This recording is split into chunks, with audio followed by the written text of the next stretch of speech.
Bom dia, meus amigos. Sérgio Tarcha falando.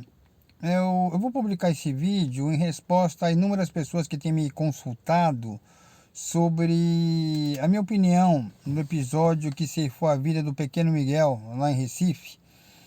Me perguntam se eu acho que foi homicídio culposo, que é realmente como a patroa foi autuada, né? A tipificação capturada pela autoridade que presidiu o procedimento foi de homicídio culposo, tendo arbitrado uma fiança de R$ 20.000.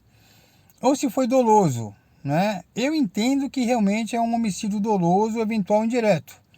Ela não quis produzir o resultado, mas ela assumiu o risco de produzi-lo, né? A partir do momento que a criança estava no elevador e ela aperta o último andar e deixa a criança sozinha no elevador, ela assumiu o risco do Miguel parar em qualquer andar, como acabou parando, e descer do elevador e acabou se precipitando do nono andar e morreu ao cair ao chão.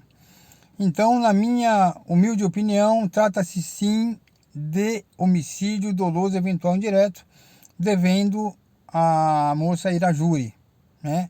É a minha humilde opinião, com todo acatamento e respeito às opiniões contrárias. Um abraço do Sérgio Tarcha.